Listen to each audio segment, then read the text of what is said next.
Welcome to Pushpalatha vlogs. ಇವತ್ತು ನಾನು SLC ಮಕ್ಕಳಿಗೆ ಎಕ್ಸಾಮ್ಸ್ ಶುರು ಆಗಿದೆ. ಅಂದರೆ SLC ಮಕ್ಕಳಿಗೆ ಅಂತಲ್ಲ, ಫಸ್ಟಿಂದ ಹಿಡಿದು SLCವರೆಗೂ ಕೆಲವೊಂದಷ್ಟು ಓದಿನ ಬಗ್ಗೆ ಕೆಲವೊಂದಷ್ಟು ಟಿಪ್ಸ್ನ ಕೊಡೋಣ ಅಂತ ಅಂದ್ಕೊಂಡಿದ್ದೀನಿ ಅಷ್ಟೇ. ಆನ್ಯುವಲ್ ಎಕ್ಸಾಮ್ಸ್ ಎಲ್ಲ ಶುರು ಆಗ್ತಾ ಇದೆಯಲ್ಲ, ಮಕ್ಕಳು ಯಾವ ರೀತಿ ಓದಬೇಕು, ಅದಕ್ಕೆ ಪೇರೆಂಟ್ಸ್ ಹೆಲ್ಪ್ ಎಷ್ಟು ಮುಖ್ಯ ಆಗಿರುತ್ತೆ ಅನ್ನೋದ್ರ ಬಗ್ಗೆ ಕೆಲವೊಂದಷ್ಟು ಟಿಪ್ಸ್ನ ಕೊಡ್ತಾ ಇದ್ದೀನಿ. ಇದರಿಂದ ಎಲ್ಲ ಎಕ್ಸ್ಪರ್ಟ್ ಅಂತಲ್ಲ, ನನಗೆ ಎಷ್ಟು ಗೊತ್ತಿದೆಯೋ ನಾನು ಯಾವ ರೀತಿ ಓದಿದ್ದೆ ಆ ಥರ ಅದ್ರ ಬಗ್ಗೆ ಕೆಲವೊಂದಷ್ಟು ಟಿಪ್ಸ್ನ ಕೊಡ್ತೀನಿ. ಕೆಲಸ ಎಲ್ಲ ಮುಗೀತು, ಸ್ನಾನ ಪೂಜೆ ಕೆಲಸ ಅಂತೆಲ್ಲ ಮುಗಿಸಿ ವಿಡಿಯೋ ಮಾಡೋ ಅಷ್ಟೊತ್ತಿಗೆ ಟೈಮೇ ಆಗೋಗ್ಬಿಡುತ್ತೆ. ಆ ಸಮಯದಲ್ಲೂ ಸ್ವಲ್ಪ ಟೈಮ್ ತಗೊಂಡು ನಾನು ವೀಡಿಯೋಸ್ ಎಲ್ಲ ಮಾಡ್ತಾಯಿರ್ತೀನಿ. ಇವತ್ತು ನಾನು SSLC ಮಕ್ಕಳಿಗೆ ಆನ್ಯುವಲ್ ಎಕ್ಸಾಮ್ಸ್ ಶುರು ಆಗ್ತಾಯಿದೆ.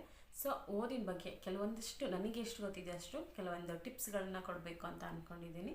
SLC ಮಕ್ಕಳಿಗೆ ಅಂತಲ್ಲ, ಈಗ ಎಲ್ಲ ಮಕ್ಕಳಿಗೂ ಆಲ್ಮೋಸ್ಟ್ ಇವಾಗ ಎಕ್ಸಾಮ್ಸ್ ಆನ್ಯುವಲ್ ಎಕ್ಸಾಮ್ಸ್ ಶುರು ಆಗ್ತಾಯಿದೆ. ಫಸ್ಟಿಂದ ಹಿಡಿದು 10th ಯಾವ ಥರ ಮಕ್ಕಳು ಓದಬೇಕು ಅನ್ನೋದ್ರ ಬಗ್ಗೆ ಕೆಲವೊಂದು ಟಿಪ್ಸ್ನ ಕೊಡ್ತೀನಿ. ಅಂದರೆ ನನಗೆ ಎಷ್ಟಿದೆಯೋ ಅಷ್ಟು ಗೊತ್ತಿರೋ ಅಷ್ಟನ್ನು ಕೊಡ್ತೀನಿ. ಎಕ್ಸಾಮ್ ಅಂತಂದರೆ ಎಲ್ರಿಗೂ ಭಯ ಇದ್ದೇ ಇರುತ್ತೆ, ಆದರೆ ಭಯ ಪಡೋ ಅವಶ್ಯಕತೆನೇ ಇಲ್ಲ. ಯಾಕೆ ಅಂದರೆ ಏನೂ ಓದದೇ ಇರೋರು ಭಯ ಪಡಬೇಕು, ಓದಿರೋರಿಗೆ ಯಾಕೆ ಭಯ ಇರುತ್ತೆ ಅಲ್ವಾ?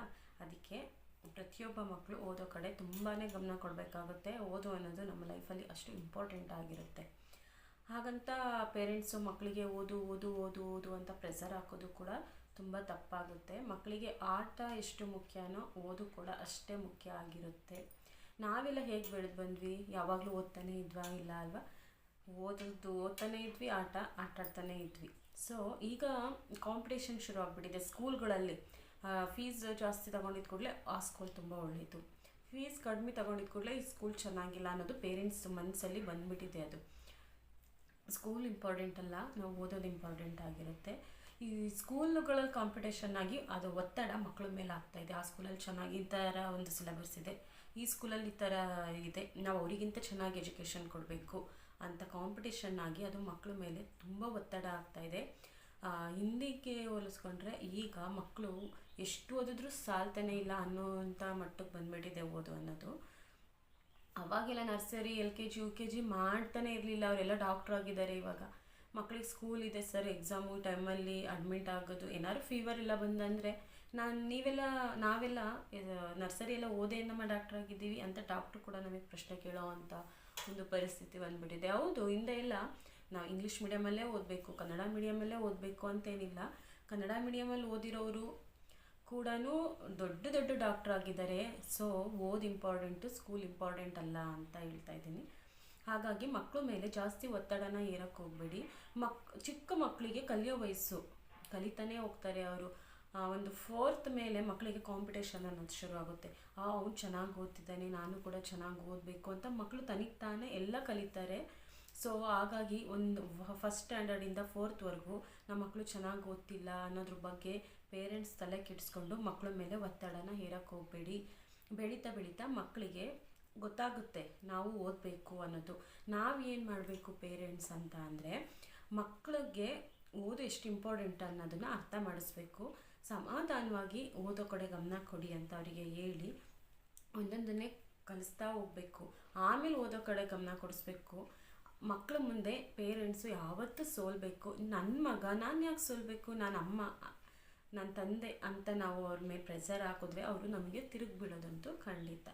ಸೊ ಹಾಗಾಗಿ ನಾವು ಪೇರೆಂಟ್ಸು ಮಕ್ಕಳಿಗೆ ಆದಷ್ಟು ಸೋಲ್ಬೇಕು. ನಾವು ಒಂದು ಟೈಮ್ ಅಂತ ಫಿಕ್ಸ್ ಮಾಡಬೇಕು, ಇಷ್ಟು ಟೈಮಿಂದ ಇಷ್ಟು ಟೈಮ್ವರೆಗೂ ನೀನು ಆಟ ಆಡಬೇಕು, ಇಷ್ಟು ಟೈಮಲ್ಲಿ ನೀನು ಓದ್ಕೋಬೇಕು ಅಂತ ನಾವು ಮಕ್ಕಳಲ್ಲಿ ಜಾಗೃತಿನ ಮೂಡಿಸ್ತಾ ಹೋಗ್ಬೇಕು. ಆಗ ಅವರಿಗೂ ಫ್ರೀ ಸಿಕ್ಕುತ್ತೆ, ಮಕ್ಕಳಿಗೆ ನಮ್ಮ ಮಾತು ಕೇಳಿದ್ರೆ ಅನ್ನೋ ಸಂತೋಷನೂ ನಮಗಿರುತ್ತೆ. ಹಾಗಾಗಿ ಮಕ್ಕಳ ಮೇಲೆ ಒತ್ತಡ ಇರಬೇಡ್ರಿ. ಸ್ಕೂಲು ಟ್ಯೂಷನ್ನು ಅಂತ ಹಾಕೋರಿಗೆ ನಾನು ಹೇಳೋದೇನು ಅಂದರೆ, ನಾವು ಟ್ಯೂಷನ್ಗೆ ಹಾಕ್ತೀವಲ್ಲ, ಅವ್ರು ಎಲ್ಲದನ್ನು ಹೇಳ್ಕೊಡ್ತಾರೆ ಅಂತ ಏನು ಗ್ಯಾರಂಟಿ ಇರುತ್ತೆ? ಹಾಗಾಗಿ ಟ್ಯೂಷನ್ ಅಂತ ಅಂದರೆ ಹಾಕಿ. ಈಗ ಕೆಲವು ಪೇರೆಂಟ್ಸಿಗೆ ತುಂಬ ಬ್ಯುಸಿ ಇರ್ತಾರೆ, ಅವರು ಫ್ರೀಯಾಗಿರಲ್ಲ, ಪಾಪ ಡ್ಯೂಟಿಗೆಲ್ಲ ಹೋಗಬೇಕು. ಆ ಥರ ಎಲ್ಲ ಇರೋರು ಟ್ಯೂಷನ್ ಬಿಟ್ಟರೆ ಅವರಿಗೆ ಇದಿರಲ್ಲ, ಒಪ್ಕೋತೀನಿ. ಆದರೆ ಟ್ಯೂಷನ್ಗೆ ನಾವು ತುಂಬ ಇಂಪಾರ್ಟೆನ್ಸ್ ಕೊಡೋ ಅವಶ್ಯಕತೆ ಇಲ್ಲ. ನಾವು ಮನೆಗೆ ಬಂದಾಗ ಮಕ್ಕಳು ನೋಟ್ಸ್ ಎಲ್ಲ ಚೆಕ್ ಮಾಡಬೇಕು, ಅವ್ರ ನೋಟ್ಸ್ ಎಲ್ಲ ಕಂಪ್ಲೀಟ್ ಇದೆಯಾ, ಇನ್ಕಂಪ್ಲೀಟ್ ಆಗಿದೆಯಾ, ಟ್ಯೂಷನಲ್ಲಿ ಏನು ಮಾಡಿದ್ರು ಅಂತ ಮಕ್ಕಳಲ್ಲಿ ನಾವು ಹೇಳ್ತಾ ಹೋಗಬೇಕು. ಇವತ್ತಿಷ್ಟು ಚಾಪ್ಟರ್ ಇದೆ, ಇದನ್ನು ನೀನು ಕಂಪ್ಲೀಟ್ ಮಾಡ್ಕೊಂಬ ಟ್ಯೂಷನಲ್ಲಿ ಅಂತ ಹೇಳಬೇಕು. ಇಲ್ಲ ಟ್ಯೂಷನಿಗೆ ಕಳಿಸ್ತಾ ಇರೋರು ಮಕ್ಕಳಿಗೆ ಅದನ್ನೆಲ್ಲ ನಾವು ಚೆಕ್ ಮಾಡ್ತಾ ಈ ಒಂದೊಂದು ಚಾಪ್ಟ್ರನ್ನೇ ಓದೋದನ್ನು ಅಭ್ಯಾಸನ ಮಕ್ಕಳಲ್ಲಿ ಮಾಡಿಸ್ಬೇಕು. ತುಂಬ ಡಿಪೆಂಡನ್ನು ಟ್ಯೂಷನಲ್ಲಿ ಆಗೋಕ್ಕೆ ಹೋಗಬೇಡಿ. ಅವರು ಹೇಳ್ಕೊಡಲ್ಲ ಅಂತಲ್ಲ, ಆದರೆ ಒಂದು 10 ಮಕ್ಕಳಿದ್ದಾಗ ಅವರು 1 hour 2 hour ಅಷ್ಟನ್ನು ಕಂಪ್ಲೀಟ್ ಮಾಡೋದು ಕಷ್ಟ ಅಂತ ನಾನು ಅಂದ್ಕೊಳ್ತೀನಿ. ಹಾಗಾಗಿ ಟ್ಯೂಷನ್ನ ನಾನು ಅಷ್ಟು ರೆಫರ್ ಮಾಡಲ್ಲ. ಬಟ್ ಬ್ಯುಸಿ ಇರೋರಿಗೆ ಏನು ಮಾಡೋಕ್ಕಾಗಲ್ಲ ಅಲ್ವಾ, ಅವ್ರು ಟ್ಯೂಷನ್ ಡಿಪೆಂಡ್ ಆಗಬೇಕಾಗುತ್ತೆ. ಅಂದರೆ ಮನೆಗೆ ಬಂದಾಗೂ ಎಲ್ಲದನ್ನು ನಾವು ವಿಚಾರಿಸ್ತಾ ಇದ್ರೆ ತುಂಬ ಒಳ್ಳೆಯದು. ಇನ್ನು SLC ಇನ್ನು ಒಂದು 5th ಇಂದ SLC ಮಕ್ಕಳಿಗೆ ಏನಿದೆ, ಅವರು ನಾವು ಫಸ್ಟು ಯಾವ ರೀತಿ ಓದಬೇಕು ಅಂದರೆ, ನಾವು ಫಸ್ಟ್ ಇಂಪಾರ್ಟೆನ್ಸು ನಾವು ಏನು ಓದಿದ್ರೂ ನಮ್ಮ ತಲೆಗೆ ಹೋಗಲ್ಲ. ನಾವು ಫಸ್ಟ್ ಏನು ಮಾಡಬೇಕು ಗೊತ್ತಾ, ನಾವು ಕ್ಲಾಸ್ ರೂಮ್ಗೆ ಹೋಗ್ತಿದ್ದಂಗೆ ಟೀಚರ್ಸು ಕ್ಲಾಸ್ ಒಳಗೆ ಬಂದರು ಅಂದರೆ ನಮ್ಮ ಇಡೀ ಕಾನ್ಸಂಟ್ರೇಷನ್ನು ಟೀಚರ್ಸ್ ಮೇಲೆ ಇರಬೇಕು. ಅವ್ರು ಏನು ಹೇಳ್ತಾರೆ, ಅವ್ರು ಯಾವ ರೀತಿ ಪಾಠ ಮಾಡ್ತಾರೆ, ಏನು ಮಾಡ್ತಿದ್ದಾರೆ ಅನ್ನೋದನ್ನು ನಾವು ಫಸ್ಟ್ ಆಫ್ ಆಲ್ ಅರ್ಥ ಮಾಡ್ಕೋಬೇಕು. ನಾವು ಅರ್ಥ ಇಲ್ಲದ ಓದು ವ್ಯರ್ಥ ಅಂತ ಕೇಳಿದ್ದೀವಿ. ನಾವು ಅವ್ರು ಪಾಠ ಮಾಡುವಾಗ ನಾವು ಗಮನ ಇಟ್ಟು ಕೇಳಿದ್ರೆ ನಮಗೆ ಅರ್ಥ ಅಲ್ಲೇ ಬಂದುಬಿಡ್ತು ಅಂತ. ಅವ್ರು ಏನು ಕ್ವಶನ್ ಕೇಳಿದ್ರು ನಾವು ಆನ್ಸರ್ ಮಾಡೋಕ್ಕೆ ರೆಡಿ ಇರ್ತೀವಿ. ನಾವು ಗಮನ ಇಟ್ಟು ಪಾಠನೇ ಕೇಳಲ್ಲ, ಮ್ಯಾಮ್ ಬಂದಾಗ ಟೀಚರ್ಸ್ ಬಂದಾಗ ನಮ್ಮ ಮನಸ್ಸು ಎಲ್ಲೆಲ್ಲೋ ಹರಿದಾಡುತ್ತೆ, ನಾವು ಆ ಕಡೆ ನೋಡ್ತೀವಿ ಈ ಕಡೆ ನೋಡ್ತೀವಿ ಅಂದರೆ ಅವ್ರು ಸುಮ್ಮನೆ ಯಾರಿಗೋಸ್ಕರ ಪಾಠ ಮಾಡ್ತಿರ್ತಾರೆ. ಯಾಕೆ ಕೆಲವರೆಲ್ಲ ತುಂಬ ಸ್ಕೋರ್ ಮಾಡ್ತಾರೆ, ಔಟ್ ಆಫ್ ತೆಗಿತಾರೆ ಅಂತ ಅಂದರೆ ಅವ್ರ ಕಾನ್ಸಂಟ್ರೇಷನ್ ಪೂರ್ತಿ ಟೀಚರ್ಸ್ ಕಡೆ ಇರುತ್ತೆ. ಅವ್ರು ಏನು ಹೇಳ್ತಾರೆ ಅನ್ನೋದನ್ನು ಅವರು ಗ್ರಹಿಸ್ತಾ ಹೋಗ್ತಾರೆ, ಕಾನ್ಸಂಟ್ರೇಷನ್ ಅವ್ರ ಮೇಲಿರುತ್ತೆ. ಹಾಗಾಗಿ ಅವ್ರು ಒಳ್ಳೆ ಸ್ಕೋರ್ ಮಾಡೋಕ್ಕೆ ಸಾಧ್ಯ. ನಾವು ಅವ್ರ ಪಾಠನೇ ಕೇಳಲ್ಲ, ಅವ್ರು ಓದಬೇಕು ಅಷ್ಟೇ, ಕ್ವಶನ್ ಆ್ಯಂಡ್ ಆನ್ಸರ್ ಕಲಿಬೇಕು ಅಂದರೆ ನಮಗೇನು ಅರ್ಥ ಆಗಲ್ಲ. ನಾವು ಫಸ್ಟ್ ಆಫ್ ಆಲು ಪಾಠನ ಅರ್ಥ ಮಾಡ್ಕೊಳ್ತು ಅಂದರೆ ನಾವು ಅರ್ಧ ಕಲಿತೇ ಬಿಟ್ವಿ ಅಂತ, ನಮಗೆ ಓದೋ ಅವಶ್ಯಕತೆನೇ ಇರಲ್ಲ ಅಂತ ನನ್ನ ಒಪಿನಿಯನ್ನು. ನೀವು ಟ್ರೈ ಮಾಡಿ ನೋಡಿ, ನಿಮ್ಮ ಮಕ್ಕಳಿಗೂ ಇದನ್ನು ಹೇಳ್ಕೊಡಿ, ಫಸ್ಟು ಪಾಠನ ಅರ್ಥ ಮಾಡ್ಕೊಳ್ಳಿ ಅಂತ. ನಾವು ಒಂದು ಮೂವಿ ನೋಡಬೇಕು ಅಂದರೆ ಮಕ್ಕಳೆಲ್ಲ ಒಂದು ಮೂವಿನ ಒಂದು 3 hours ಮೂವಿನ ಒಂದು ಅರ್ಧ ಗಂಟೆಯಲ್ಲೇ ಹೇಳ್ಬಿಡ್ತಾರೆ. ಅವ್ರ ತಲೆಗೆ ಅಷ್ಟು ಹೋಗ್ಬಿಟ್ಟಿರುತ್ತೆ. ಯಾಕೆ ಹೋಗಿರುತ್ತೆ? ಅವರು ಅಷ್ಟು ಇಂಟ್ರೆಸ್ಟಿಂದ ಅವ್ರ ಕಾನ್ಸಂಟ್ರೇಟಿಂದ ಆ ಮೂವಿನ ನೋಡಿರ್ತಾರೆ. ಈ ಓದೋದ್ರಲ್ಲಿ ಯಾಕಷ್ಟು ಇಂಟ್ರೆಸ್ಟ್ ತೋರಿಸಲ್ಲ, ಅವರು ಓದೋದನ್ನು ಪ್ರೀತಿಸಲ್ಲ. ಸೊ ನಾವು ಓದನ್ನ ಪ್ರೀತಿಸಬೇಕು, ತುಂಬ ಪ್ರೆಷರ್ ಹಾಕಬಾರ್ದು. ಓದಲ್ಲಿ ಅವರಿಗೆ ಇಂಟ್ರೆಸ್ಟ್ ಬರೋ ಥರ ನಾವು ಮಾಡಬೇಕು. ಅದ್ಬಿಟ್ಟು ನೀನು 3 ಹೊತ್ತು ಓದು ಓದು ಓದು ಓದು ಅಂತಲೇ ಇದ್ದರೆ ಅವ್ರಿಗೆ ಓದೋದ್ರ ಮೇಲೆ ಕೋಪ ಬಂದ್ಬಿಡುತ್ತೆ. ಅಯ್ಯೋ ನಾನು ಯಾಕೆ ಓದಬೇಕು, ನಾನು ಓದಲ್ಲ ಅಂತ ಓದು ಅಂದರೆ ಇರಿಟೇಷನ್ ಮಾಡ್ಕೊಳ್ಳೋ ಥರ ಇರುತ್ತೆ. ಸೊ ಆ ಥರ ಮಕ್ಕಳು ಆ ಥರ ಮಾಡಿದ್ರೆ ಮಕ್ಕಳು ಓದ್ತಾ ಇರ್ತಾರೆ, ಆದರೆ ಅವ್ರ ಮನಸ್ಸೆಲ್ಲೋ ಇರುತ್ತೆ. ನಮ್ಮ ಭಯಕ್ಕೆ ಓದ್ತಾರೆ ಅಷ್ಟೇ, ಅದು ಮೆಮೊರೀಸಲ್ಲಿ ಉಳಿಯಲ್ಲ, ಲಾಂಗ್ ಲಾಸ್ಟಿಂಗ್ ಆಗಿ ಅದು ಉಳಿಯಲ್ಲ. ಬಾಯಲ್ಲಿ ಮಾತ್ರ ಹೇಳ್ತಿರ್ತಾರೆ, ಅವ್ರ ಮನಸ್ಸು ಮತ್ತು ಮೈಂಡು ಓದೋದ್ರ ಮೇಲೆ ಇರೋದೇ ಇಲ್ಲ. ಸೊ ಪೇರೆಂಟ್ಸು ಕೆಲವೊಂದು ತಪ್ಪಿಂದ ಮಕ್ಕಳು ಕೂಡ ಆ ಥರ ಆಗ್ತಾರೆ ಅಂತ. ಸೊ ಓದನ್ನು ಅರ್ಥ ಮಾಡ್ಕೊಂಡು ಓದೋಕ್ಕೆ ಇವತ್ತಿಂದನೇ ಮಕ್ಕಳಿಗೆ ಹೇಳಬೇಕು. ಈಗ ಎಕ್ಸಾಮ್ಸ್ ಹತ್ರ ಬರ್ತಾಯಿದೆ, ಇವಾಗ ಏನು ಇನ್ನೊಂದು ವಾರ ಇದೆ ಎಕ್ಸಾಮ್ಸು ಅಂತ ಈಗಿಂದ ನಾವು ಓದ್ತಾ ಕೂತ್ರೆ ಆ ಓದು ನಮಗೆ ಅರ್ಥನೇ ಆಗಲ್ಲ. ಅಷ್ಟನ್ನು ನಾವು ಈಗೊಂದು 10 ಚಾಪ್ಟರ್ ಇರುತ್ತೆ ಅಂದರೆ ಆ 10 ಚಾಪ್ಟರ್ನ ನಾವು ಒಂದು ವಾರದಲ್ಲಿ ಕವರ್ ಮಾಡೋಕ್ಕಾಗುತ್ತಾ? ಇಲ್ಲ. ಒಂದು ಚಾಪ್ಟರ್ ಮಾಡಿದ ತಕ್ಷಣ ಆ ಚಾಪ್ಟರ್ನ ಅವತ್ತೇ ನಾವು ಕಂಪ್ಲೀಟ್ ಮಾಡ್ತಾ ಹೋದರೆ ನೆಕ್ಸ್ಟ್ ಈಸಿ ಆಗುತ್ತೆ. ಬರೀ ನಾವು ಹಿಂದಿನ ರಿವೈಸ್ ಮಾಡಿದ್ರೆ ಸಾಕು ಅನಿಸುತ್ತೆ. ನಾವು ಎಲ್ಲ ಚಾಪ್ಟ್ರನ್ನು ಎಕ್ಸಾಮ್ ಟೈಮಲ್ಲಿ ಓದ್ತಿದ್ರೆ ನಮಗೆ ಯಾವುದನ್ನು ಕವರ್ ಮಾಡೋಕ್ಕಾಗುತ್ತೆ? ಎಲ್ಲೆಲ್ಲೋ ಒಂದೊಂದು ಕ್ವಶನ್ ಆನ್ಸರ್ ಬಿಟ್ಟೇ ಹೋಗ್ಬಿಡ್ತೀವಿ. ಸೊ ನಾವು ಆ ತಪ್ಪನ್ನು ಮಾಡಿದ್ದೀವಿ. ಓದೋ ಟೈಮಲ್ಲಿ ಓದ್ತಾನೆ ಇರಲಿಲ್ಲ ನಾವು. ಎಕ್ಸಾಮ್ ಇನ್ನೂ ಟೈಮ್ ಇದೆಯಲ್ಲ ಅಂತ ತುಂಬ ಲೇಜಿನೆಸ್ ಆ ಥರ ಮಾಡ್ತಾಯಿದ್ವಿ. ಎಕ್ಸಾಮ್ ಬಂದಾಗ ಭಯಕ್ಕೆ ಎಲ್ಲ ಒಂದ್ಸಲ ಕೂತ್ಬಿಟ್ರೆ ಇಷ್ಟೊಂದು ಓದಬೇಕಾ, ಏನೇನು ಓದಲಿ ಅನ್ನೋ ಥರ ಇದಾಗ್ಬಿಡೋದು. ಸೊ ಆ ಥರ ತಪ್ಪು ಯಾರೂ ಮಾಡಬೇಡಿ. ಇವಾಗಿಂದನೇ ಚಾಪ್ಟರ್ಗಳನ್ನು ಮುಗಿಸ್ತಾ ಬನ್ನಿ. ಒಂದು ದಿನಕ್ಕೆ ಒಂದೊಂದು ಸಬ್ಜೆಕ್ಟ್ ಅಂತ ಫಿಕ್ಸ್ ಆಗಿ, ಇವತ್ತು ಈ ಸಬ್ಜೆಕ್ಟನ್ನು ಫಿನಿಷ್ ಮಾಡಬೇಕು.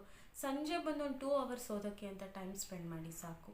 ಈಗೊಂದು 5ಗೆ ಸ್ಕೂಲಿಂದ ಮನೆಗೆ ಬರ್ತೀನಿ ಅಂದರೆ ಒಂದು 6:30ವರೆಗೂ ಆಟಾಡಿ, ಒಂದು 8:30ವರೆಗೂ ಓದಿ, ಊಟ ಮಾಡಿ ಮಲಗಿ. ಅಷ್ಟು ನಮಗೆ ಓದೋಕ್ಕೋಸ್ಕರ ಒಂದು 2 hours ನಾವು ಟೈಮ್ ಸ್ಪೆಂಡ್ ಮಾಡಲೇಬೇಕು. ನಾವು ಸ್ಕೂಲಲ್ಲಿ ಓದ್ತೀವಿ ಅಷ್ಟೇ, ಮನೇಲಿ ಓದಲ್ಲ ಅಂದರೆ ಆಗಲ್ಲ. ಸ್ಕೂಲಲ್ಲಿ ಟೀಚರ್ಸ್ ಅವ್ರ ಕರ್ತವ್ಯ ಅವ್ರು ಎಷ್ಟು ಮಾಡಬೇಕು ಅಷ್ಟು ಮಾಡಿರ್ತಾರೆ ಅಲ್ವಾ. ಮುಂದಿಂದು ನಮ್ಮ ಶ್ರಮಕ್ಕೆ ತಕ್ಕ ಪ್ರತಿಫಲ ಸಿಕ್ಕುತ್ತೆ ಅಂತ ನನ್ನ ಒಪಿನಿಯನು. ಇನ್ನು ಚಿಕ್ಕ ಮಕ್ಕಳು ಪುಟ್ಟ ಮಕ್ಕಳೆಲ್ಲ ಆದರೆ ತುಂಬ ಪ್ರೆಷರ್ ಆಗೋಕ್ಕೆ ಹೋಗ್ಬಿಡಿ. ಯಾಕೆಂದರೆ ಅವ್ರಿಗೆ ತುಂಬ ಲೈಫ್ ಇದೆ, ಟೈಮ್ ಇದೆ. ಫಸ್ಟ್ ಸ್ಟ್ಯಾಂಡರ್ಡ್ ಮಕ್ಕಳಿಗೆಲ್ಲ ನಾವು ತುಂಬ ಪ್ರೆಷರ್ ಇರಿದ್ರೆ ಪಾಪ ಮಕ್ಕಳು ಏನು ಮಾಡಬೇಕು ಹೇಳಿ.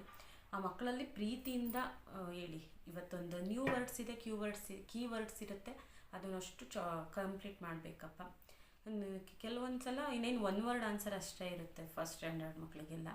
ಅಂದರೆ ಅವು ಸ್ಪೆಲ್ಲಿಂಗ್ ಎಲ್ಲ ನೆನಪಲ್ಲಿ ಇಟ್ಕೊಂಡು ಅಷ್ಟೆಲ್ಲ ಬರೀತಾರೆ ಅಂದರೆ ಪಾಪ ಅವ್ರು ಗ್ರೇಟ್ ಅಂತಲೇ ಮಕ್ಕಳು. ಅಷ್ಟು ಸ್ಪೆಲ್ಲಿಂಗ್ಸ್ನು ಒಂದು ವಾಕ್ಯದಲ್ಲಿ ಒಂದು ಸೆಂಟೆನ್ಸ್ ಪೂರ್ತಿ ಬರೀಬೇಕು ಅಂದರೆ ರಿಯಲಿ ಫಸ್ಟ್ ಸ್ಟ್ಯಾಂಡರ್ಡ್ ಮಕ್ಕಳು ಗ್ರೇಟ್ ಅಂತಲೇ ಹೇಳ್ತೀವಿ.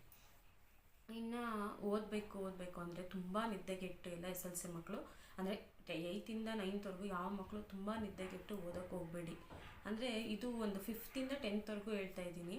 ತುಂಬ ನಿದ್ದೆಗೆಟ್ಟು, ಈಗ ನಾನು 3 ಗಂಟೆ ರಾತ್ರಿಲಿದ್ದೆ, 3 ಗಂಟೆಯಿಂದನೂ ಓದಿದೆ ಅಂದರೆ ನಮ್ಮ ಮೆಮೊರಿಲಿ ತುಂಬ ನಿದ್ದೆಗೆಟ್ಟು ಓದಿದ್ರೆ ನಮ್ಮ ಮೆಮೊರಿಲಿ ಅದು ಇರೋದೇ ಇಲ್ಲ. ಸೊ ನಿದ್ದೆಗೆ ಎಷ್ಟು ಇಂಪಾರ್ಟೆನ್ಸ್ ಕೊಡಬೇಕು, ನಿದ್ದೆಗೆ ಅಷ್ಟೇ ಇಂಪಾರ್ಟೆನ್ಸ್ ಕೊಡಬೇಕು. ಒಂದು ಅರ್ಲಿ ಮಾರ್ನಿಂಗ್ ಒಂದು 4ರಿಂದ ಓದಿದ್ರೆ ಸಾಕು ಅಂತ ಅಂದ್ಕೊಳ್ತೀನಿ. 4ರಿಂದ ಒಂದು 6:30 ಓದಿದ್ರೆ ಸಾಕು.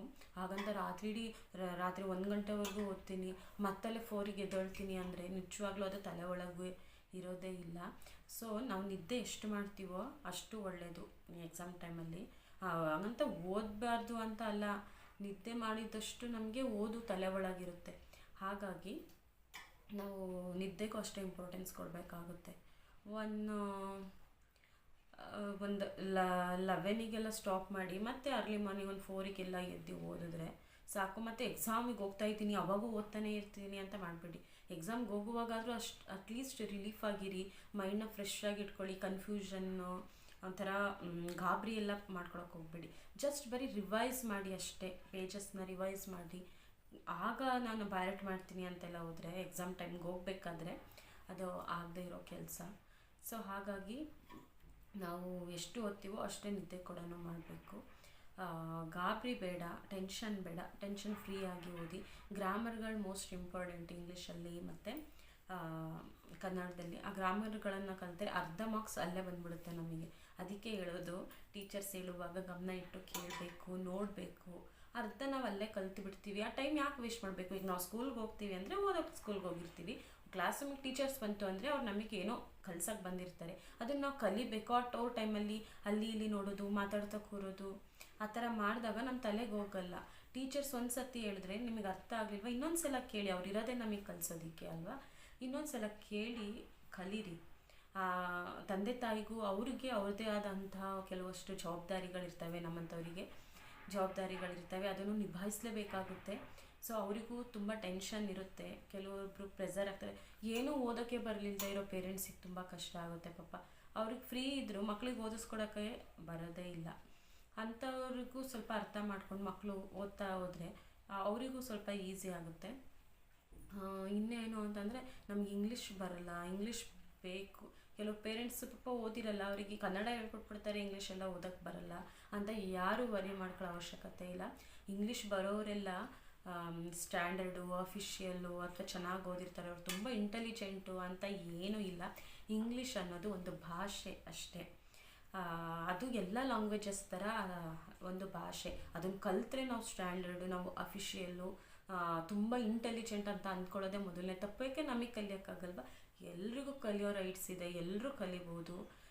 ಒಂದು ಮನಸ್ಸಿದ್ದರೆ ಮಾರ್ಗ ಅಂತ ಎಲ್ಲ ಮಕ್ಕಳಿಗೂ ಅಷ್ಟೇ. ಅವ್ರು ಕನ್ನಡ ಮೀಡಿಯಮ್ಮು, ನಾವು ಇಂಗ್ಲೀಷ್ ಮೀಡಿಯಮ್ಮು ಅಂತ ಯಾವ ಮಕ್ಕಳು ಮುಜುಗರ ಪಡೋ ಅವಶ್ಯಕತೆಯೇ ಇಲ್ಲ. ಯಾಕೆಂದರೆ ಇಂಗ್ಲೀಷ್ ಬರೋರೆಲ್ಲ ಇಂಟೆಲಿಜೆಂಟ್ ಅಂತ ಅಲ್ಲ, ಅದೊಂದು ಭಾಷೆ ಅಷ್ಟೇ. ಎಲ್ಲರೂ ಮನಸ್ಸು ಮಾಡಿದ್ರೆ ಎಲ್ಲರೂ ಏನನ್ನು ಬೇಕಾದರೂ ಕಲಿಬೋದು.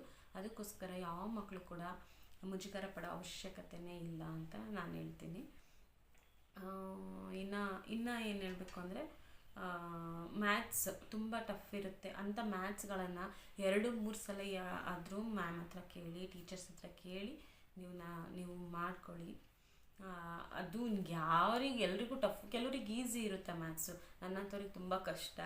ಹಾಗಾಗಿ ಮ್ಯಾಥ್ಸಲ್ಲಿ ಯಾವಾಗಲೂ ಸ್ಕೋರ್ ಸ್ವಲ್ಪ ಕಡಿಮೆ ಆಗೋದು. ಈಗೆಲ್ಲ ಮ್ಯಾಥ್ಸ್ ಅಂದ್ರೇ ಕೆಲವ್ರಿಗೆ ಫೇವ್ರೇಟ್ ಇರುತ್ತೆ. ಹಾಗಾಗಿ ಯಾವ ಸಬ್ಜೆಕ್ಟು ನಮಗೆ ಕಷ್ಟ ಅಂತ ನಾವು ಅಂದ್ಕೊಳ್ಳೋದೇ ಬೇಡ.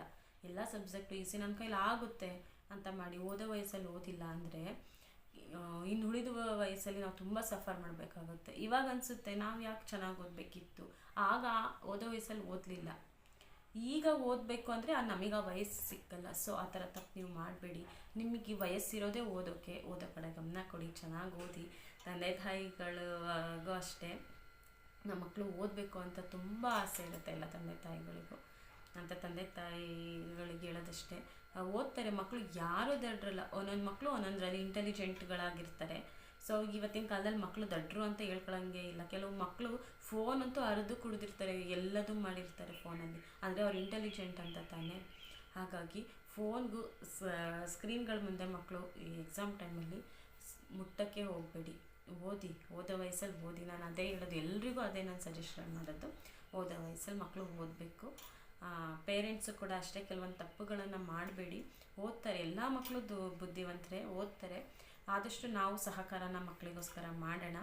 ನಮಗೆ ಟೈಮೇ ಇಲ್ಲ, ನಮಗೆ ಓದಿಸ್ಕೊಡೋಕ್ಕೆ ಆಗಲ್ಲ ಅಂದರೆ ಅದು ನಮಗೆ ದೊಡ್ಡ ತಪ್ಪು. ನಾವು ಮಾಡ್ತಿರೋದೇನಿಗೆ ಕೆಲಸ ಮಾಡ್ತೀವಿ, ಮನೆ ಕೆಲಸ, ಅಷ್ಟಕ್ಕೆ ಸುಸ್ತಾಗ್ತೀವಿ ಅಂದರೆ ನಾವು ಯಾರಿಗೋಸ್ಕರ ಅದನ್ನೆಲ್ಲ ಮಾಡ್ತೀವಿ? ನಮ್ಮ ಮಕ್ಕಳಿಗೋಸ್ಕರನೇ ತಾನೇ. ಅದಕ್ಕೋಸ್ಕರ ನಾವು 1 ಅವರ್ ಮಕ್ಕಳಿಗೋಸ್ಕರ ನಾವು ದಿನದಲ್ಲಿ ತೆಗೆದಿಟ್ಟಿಲ್ಲ ಅಂದರೆ ತುಂಬ ಕಷ್ಟ ಆಗುತ್ತೆ.